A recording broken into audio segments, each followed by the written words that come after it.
നബി തങ്ങളുടെ പൊന്നുമോളും നബി തങ്ങളുടെ മരുമകനും രണ്ടുപേരും ഉറങ്ങിയിരുന്ന പുതപ്പിന്റെ കഥ എന്തെന്നറിയുമോ?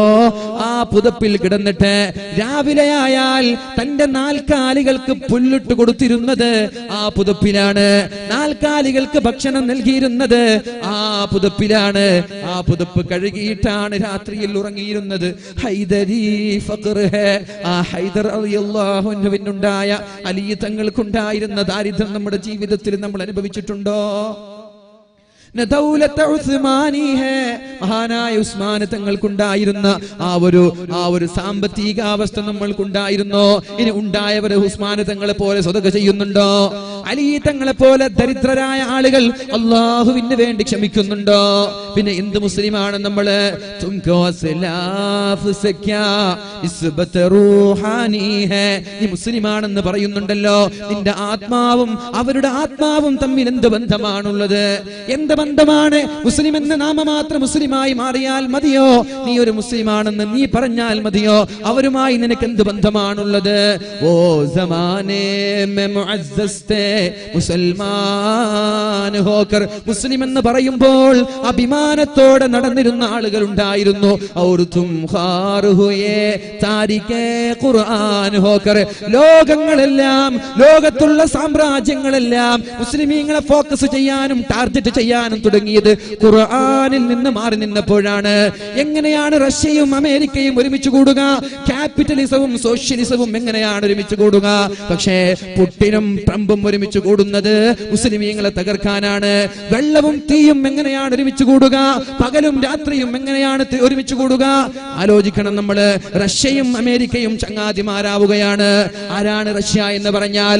ആരാണ് അമേരിക്ക എന്ന് പറഞ്ഞാൽ? ഒരു രാജ്യം ക്യാപിറ്റലിസത്തിന്റെ മുതലാളിത്ത രാജ്യമാകുമ്പോ മറ്റൊരു രാജ്യം സോഷ്യലിസത്തിന്റെ തൊഴിലാളി വർഗത്തിന്റെ രാജ്യമാണ്.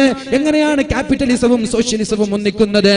പക്ഷേ ഇരകള് മുസ്ലിം ആകുമ്പോ, ശത്രുക്കള് മുസ്ലിം ആകുമ്പോ അവിടെ ക്യാപിറ്റലിസവും സോഷ്യലിസവും എന്ന ഉപാധിയില്ല, രാത്രിയും പകലും എന്ന ഉപാധിയില്ല, തീയും വെള്ളവും എന്ന ഉപാധിയില്ല. മുസ്ലിമീങ്ങളെ നശിപ്പിക്കാൻ, മുസ്ലിമീങ്ങളെ കരിവാരിത്തേക്കാൻ, മുസ്ലിമീങ്ങളെ നിഷ്കാസനം ചെയ്യാൻ ലോകത്തുള്ള ശക്തികളെല്ലാം ഒരുമിച്ച് കൂടാനുള്ള കാരണം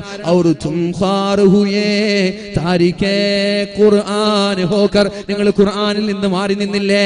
ഖുർആൻ ഓതാൻ സമയം കണ്ടെത്താറുണ്ടോ? ഖുർആൻ ഓതാൻ ഒരു ദിവസം ഒരു ജുസ് എങ്കിലും ഓതാൻ സമയം കണ്ടെത്താറുണ്ടോ? ഒരാഴ്ചയിൽ 4 ഖത്തം തീർക്കുന്ന ആളുകൾ ഇന്നും കേരളക്കരയിൽ ജീവിക്കുന്നുണ്ട്.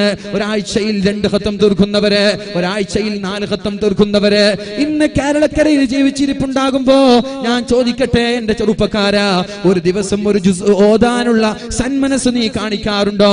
അരമണിക്കൂർ ചെലവഴിച്ചാൽ പോരെ? എന്നാൽ 24 മണിക്കൂറിൽ 16 മണിക്കൂർ സോഷ്യൽ മീഡിയകളുടെ സോഷ്യൽ സൈറ്റിന്റെ മുന്നിൽ നീ ചെലവഴിക്കുമ്പോ റബ്ബിനോട് എന്ത് സമാധാനമാണ് പറയുക? മൊബൈൽ ഫോൺ എടുത്തിട്ട് വാട്സപ്പിൽ കളിക്കുമ്പോ, മൊബൈൽ ഫോൺ എടുത്തിട്ട് ഫേസ്ബുക്കിൽ കളിക്കുമ്പോ, മൊബൈൽ ഫോൺ എടുത്തിട്ട് കാമുകന്മാരോട് ചാറ്റ് ചെയ്തുകൊണ്ടിരിക്കുമ്പോ നീ നിന്റെ സമയം വെറുതെ നഷ്ടപ്പെടുത്തുമ്പോ ആരോഗ്യം തന്ന റബ്ബ്, മൊബൈൽ തന്ന റബ്ബ്, ആയുസ് തന്ന റബ്ബ്, ഭക്ഷണം നൽകിയ റബ്ബ്, സമ്പത്ത് നൽകിയ റബ്ബ്, അനുഗ്രഹങ്ങൾ നൽകിയ റബ്ബ്, ആ റബ്ബിന് വേണ്ടി എന്ത് ചെയ്തു? ആ റബ്ബിന് വേണ്ടി എന്ത് ചെയ്തു? ഒരു ജുസ് ഖുർആൻ ഓതാൻ സമയം കണ്ടെത്തിയില്ല. അത് തന്നെയാണ് നമ്മുടെ നാശം. ലോകം നമ്മൾക്കെതിരെ തിരിയാൻ കാരണം. അള്ളാഹുവിന്റെ ഹബീബ് പറഞ്ഞിട്ടുണ്ടല്ലോ, മുത്ത് നബി പറഞ്ഞിട്ടുണ്ടല്ലോ, അള്ളാഹുവിന്റെ റസൂല് പറഞ്ഞിട്ടുണ്ടല്ലോ, തറക്തു ഫീകും അംറൈൻ. 2 കാര്യം ഞാൻ നിങ്ങളെ ഏൽപ്പിച്ചിട്ട് ഞാൻ പോവുകയാണ്. 2 കാര്യം ഞാൻ നിങ്ങളെ ഏൽപ്പിക്കാൻ ഞാൻ പോയാൽ അത് സൂക്ഷിക്കേണ്ടത് നിങ്ങളാണ്. ഏതൊക്കെ 2 കാര്യം? ഏതൊക്കെ 2 കാര്യം? ഏതൊക്കെ? ഒന്ന് ഖുർആനാണ്, മറ്റേത് സുന്നത്താണ്. ഒന്ന് ഖുർആനാണ്, രണ്ടാമത്തേത് സുന്നത്താണ്. ഈ ഖുർആനും സുന്നത്തും ഞാൻ നിങ്ങളെ ഏൽപ്പിച്ചിട്ട് ഞാൻ പോവാൻ. എന്റെ ശേഷം നിങ്ങളാണ് അത് നോക്കേണ്ടത്. നോക്കിയില്ലെങ്കിലോ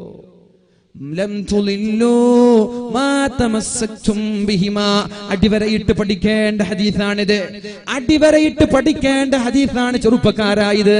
എന്റെ പരാജയത്തിന്റെ കൈപ്പുനീര് കുടിക്കേണ്ടി വന്നത്, എന്റെ പരാജയത്തിന്റെ അഗാധ ഗർത്തങ്ങളിലേക്ക് മുസ്ലിം സമൂഹം ഒന്നടങ്കം വീണുപോയത് എന്റെ GCC രാജ്യങ്ങള് അമേരിക്കക്കാരന്റെ റബ്ബർ സ്റ്റാമ്പായി പ്രവർത്തിക്കാൻ തുടങ്ങിയത് റാബിതത്തുൽ ഇസ്ലാമിയ എന്ന് പറയുന്ന മുസ്ലിം സംഘടന മുസ്ലിമീങ്ങൾക്ക് വേണ്ടി ഇന്നലെ വരെ ഇന്നലെ വരെ മുസ്ലിമീങ്ങൾക്ക് വേണ്ടി, യതീംഖാനകൾക്ക് വേണ്ടി, മതസ്ഥാപനങ്ങൾക്ക് വേണ്ടി ലക്ഷക്കണക്കിന് സംഭാവനകൾ നൽകിയപ്പോ ഇന്ന് റാബിതത്തുൽ ഇസ്ലാമിയയിൽ നിന്ന് ഒരു 5 കാശ് പോലും മുസ്ലിം സമുദായത്തിന്റെ സ്ഥാപനങ്ങളിലേക്ക് എത്തിച്ചു കൊടുക്കാൻ പറ്റുന്നില്ല.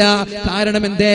അമേരിക്കക്കാരന്റെ ഒപ്പ് വേണം, ട്രംപിന്റെ ഒപ്പ് വേണം. അമേരിക്കക്കാരന്റെ ഒപ്പില്ലാതെ മുസ്ലിമീങ്ങളുടെ സമ്പത്ത് മുസ്ലിമീങ്ങൾക്ക് പറഞ്ഞേക്കാനും സംഭാവന ചെയ്യാനും പറ്റാത്ത കാലമായി പോയതെന്തേ? നമ്മളാണ് ഉത്തരവാദി, അവരല്ല. നമ്മളാണ് ഉത്തരവാദി.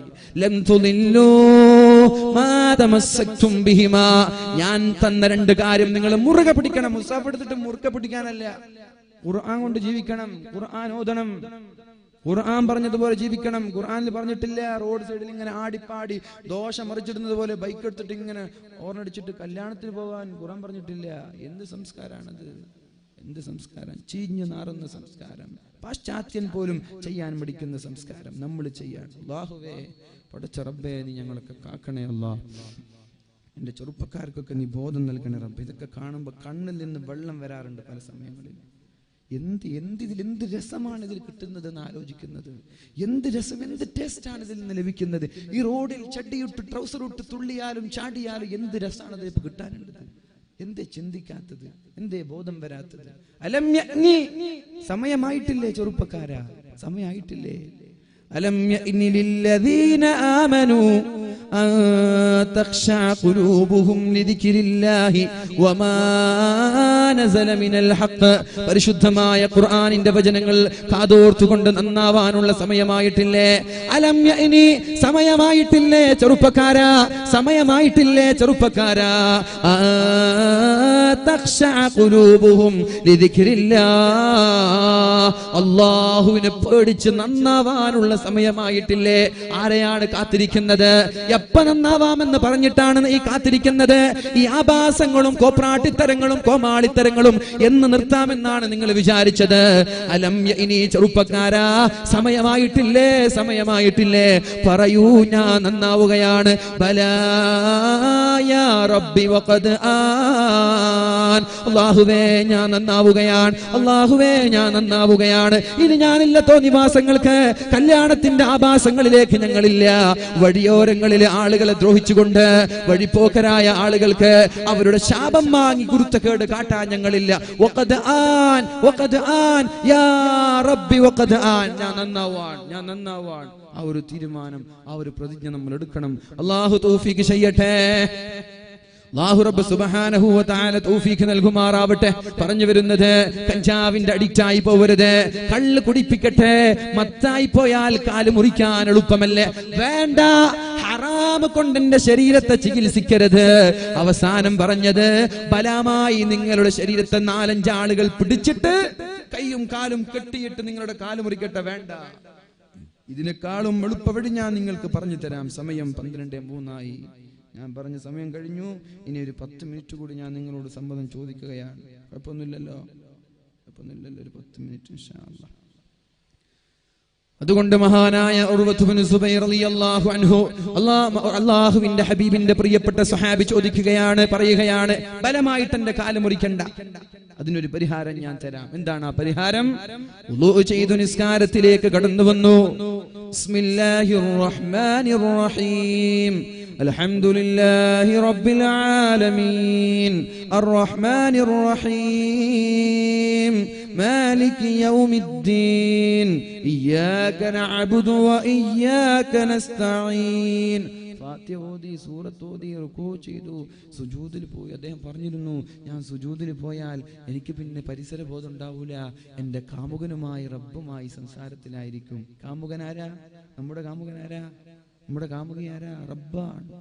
കാമുകിയോട് ഹെഡ്ഫോൺ വെച്ച് സംസാരിച്ചുകൊണ്ട് റെയിൽവേ ട്രാക്കിലൂടെ ഇങ്ങനെ നടന്നു പോകുമ്പോഴാണ് വല്ലാത്ത ഗർജനത്തോടെ ട്രെയിൻ വന്നപ്പോൾ കേട്ടിട്ടില്ല, ട്രെയിനിന്റെ ചൂളം വിളി കേട്ടിട്ടില്ല. ഹെഡ്ഫോൺ വെച്ചിട്ട് കാമുകിയുമായി ലയിച്ചിരിക്കുകയാണ്. അപ്പോൾ ട്രെയിനിന്റെ ശബ്ദം അറിഞ്ഞിട്ടില്ല, ഹോൺ അടിച്ചത് അറിഞ്ഞിട്ടില്ല, ചൂളം വിളി കേട്ടിട്ടില്ല, ലയിച്ചു പോയി കാമുകിയുമായി.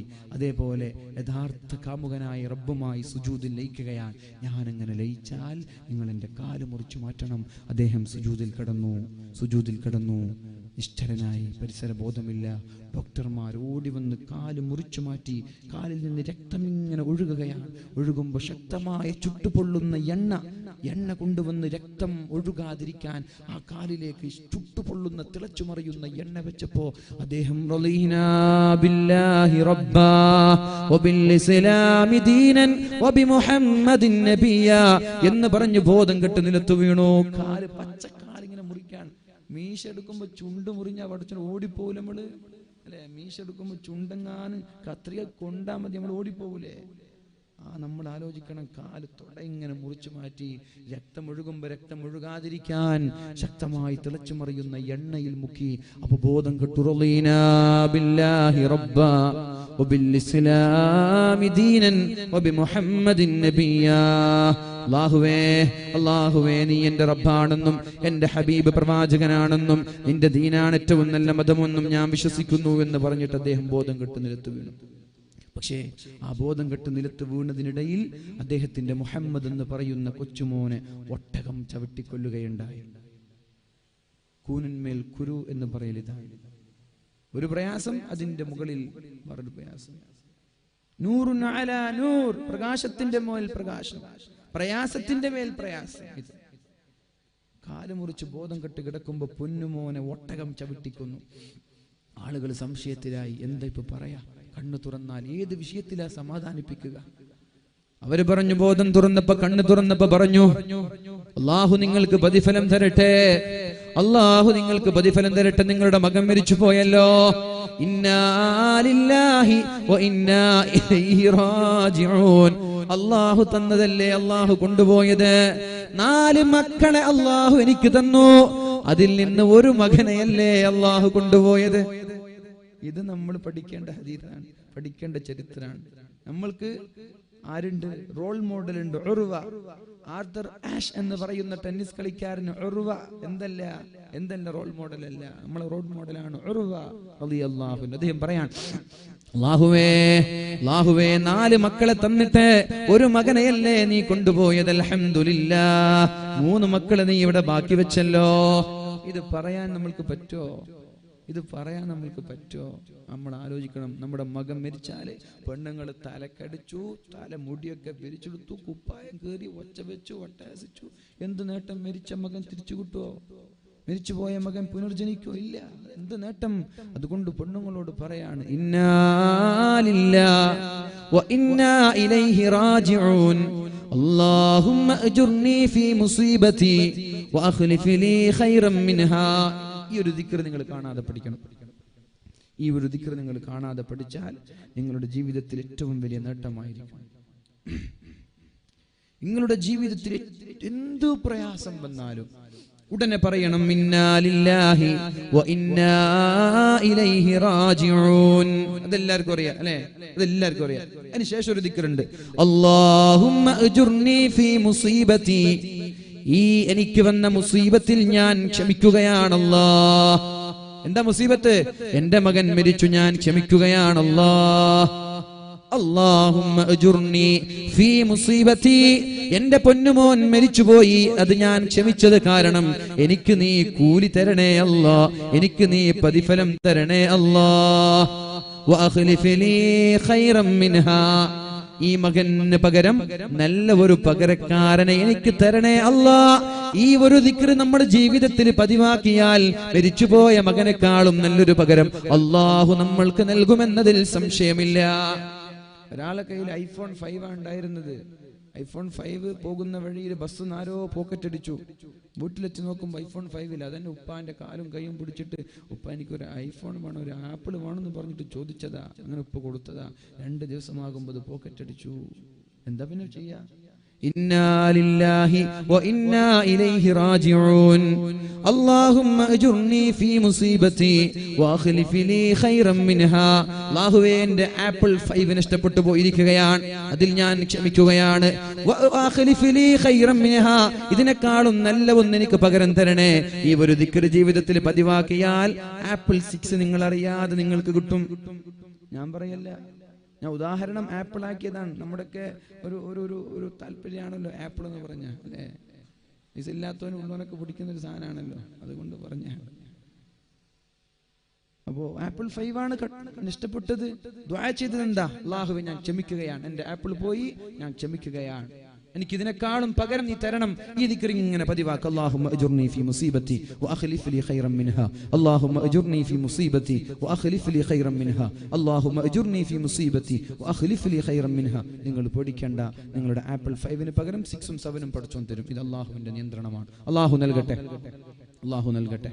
എന്താ ആപ്പിളോ? എന്താ വേണ്ടത്? അല്ലാഹു നമ്മൾക്ക് ഇഷ്ടപ്പെട്ടു പോയ എല്ലാ കാര്യങ്ങൾക്കും അല്ലാഹു പകരം നൽകട്ടെ ഇൻഷാ അല്ലാഹ്.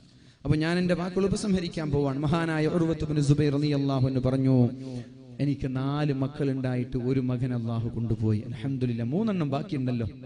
4 അവയവങ്ങൾ എനിക്കുണ്ടായി, ഒരു കാലല്ലേ കൊണ്ടുപോയത്, 3 എണ്ണം ബാക്കിയുണ്ടല്ലോ.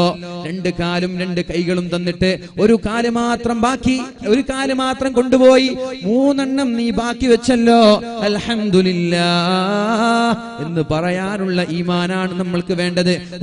ഒരു ഹദീസും കൂടി, മാ യുസീബുൽ മുഅ്മിന മിൻ നസബിൻ, മുഅ്മിനായ സഹോദരന് ഒരു ക്ഷീണമുണ്ടായാൽ, കേൾക്ക്, മുഅ്മിനായ മനുഷ്യന് ഒരു ക്ഷീണമുണ്ടായാൽ, കൂലിപ്പണിയാണ്, നല്ല ക്ഷീണുണ്ടായി, കുഴപ്പമില്ല, അതിന് കൂലിയുണ്ട്. കൂലിപ്പണിയെടുത്ത് ക്ഷീണുണ്ടായി, ഡ്രൈവ് ചെയ്തിട്ട് ക്ഷീണുണ്ടായി, കൂലിയുണ്ട്. ഒരു ക്ഷീണം ഒരു മുഅ്മിനായ സഹോദരനുണ്ടായാൽ, ഒരു രോഗമുണ്ടായാൽ, തലവേദന, ഷുഗർ, പ്രഷർ, കൊളസ്ട്രോൾ, ക്യാൻസർ, ഇതുപോലെയുള്ള ഏതെങ്കിലും ഒരു രോഗം മുഅ്മിനീങ്ങളായ ആളുകൾക്ക് അല്ലാഹു നൽകിയാൽ, വലാ ഹമ്മിൻ, ദുഃഖമുണ്ടായാൽ, ദുഃഖം, പൈസ ഇല്ലായിരിക്കുമ്പോൾ നല്ലോണം ദുഃഖം ഉണ്ടാവും അല്ലേ? ദുഃഖം ഉണ്ടായാൽ, SSLC തോറ്റുപോയി ദുഃഖമുണ്ടാകും, മക്കള് തോറ്റുപോയി ദുഃഖമുണ്ടാകും. ആ ദുഃഖത്തിനൊക്കെ എന്തുണ്ട് പറയാൻ? വലാ ഹമ്മിൻ, ദുഃഖമുണ്ടായാൽ, വലാ ഹുസ്നിൻ, വിഷമമുണ്ടായാൽ, വലാ അദൻ, ബുദ്ധിമുട്ടുണ്ടായാൽ, പോകുന്ന വഴിയിൽ കല്ല് തട്ടി വീഴാൻ പോയാൽ, നമ്മൾ നടന്നു പോകുമ്പോഴാണ് അറിയാതൊരു കല്ല് കാലിൽ തട്ടി വീഴാൻ പോയത്. വലാ അദൻ, ഒരു ബുദ്ധിമുട്ട് നമ്മുടെ ജീവിതത്തിൽ ഉണ്ടായാൽ, വലാ ഗമ്മിൻ, അതുപോലെ എന്തെങ്കിലും ഒരു പ്രയാസം ഉണ്ടായാൽ, ഹത്ത ശൗകത യുശാകുഹാ, നടന്നു പോകുമ്പോഴാണ് കാലിലേക്ക് ഒരു മുള്ളു തറച്ചത്, നടന്നു പോകുമ്പോഴാണ് കാലിലേക്ക് ഒരു കല്ല് തറച്ചത്, വൈകുന്നേരങ്ങളിൽ ഫുട്ബോൾ കളിക്കുമ്പോഴാണ് കാലിലേക്ക് ഒരു കല്ല് തറച്ചത്. ഹത്ത ശൗകത യുശാകുഹാ, കാലിലേക്ക് തറക്കുന്ന ഒരു മുള്ളു പോലും ഇല്ലാ കഫറല്ലാഹു ബിഹാ മിൻ ഖതായാ, അത് കാരണത്താൽ നമ്മുടെ തിന്മയുടെ ഏടിൽ നിന്ന് അല്ലാഹു തിന്മകളെ മായ്ച്ചു കളയുമെന്ന് മുഹമ്മദുർ റസൂലുള്ളാഹ്. ഷുഗർ വന്നാൽ 10,000-കണക്കിന് രോഗങ്ങളാണ് അല്ലാഹു മായ്ച്ചു കളയുന്നത്. പ്രഷർ വന്നാൽ, കൊളസ്ട്രോൾ വന്നാൽ, മക്കള് മരിച്ചു പോയാൽ, SSLC ഒന്ന് തോറ്റുപോയാൽ, കാലിലേക്ക് ഒരു മുള്ളു തറച്ചാൽ, ജോലി ചെയ്ത് ക്ഷീണിച്ചാൽ, എന്തെങ്കിലും ഒരു ദുഃഖമുണ്ടായാൽ, എന്തെങ്കിലും ഒരു വിഷമമുണ്ടായാൽ, ആ സമയത്ത് ക്ഷമിക്കാൻ തയ്യാറായാൽ, ആ സമയത്ത് ക്ഷമിക്കാൻ തയ്യാറായാൽ, ഹത്ത ശൗകത യുശാകുഹാ ഇല്ലാ കഫറല്ലാഹു ബിഹാ മിൻ ഖതായാ, അത് കാരണം അവന്റെ ജീവിതത്തിലെ സകലമാന പാപങ്ങളും അല്ലാഹു പുറത്തു കൊടുക്കുമെന്ന് പരിശുദ്ധ റസൂലുള്ളാഹ്. രോഗത്തിന്റെ പിന്നിലെ രഹസ്യം അല്ലാഹു നിങ്ങൾക്ക് സ്വർഗം നൽകലാണ്. പരീക്ഷണങ്ങൾക്ക് പിന്നിലെ രഹസ്യം അല്ലാഹു നിങ്ങൾക്ക് സ്വർഗം നൽകലാണ്. അതുകൊണ്ട് രോഗം വരുമ്പോൾ അല്ലാഹുവിനെ കുറ്റം പറയണ്ട.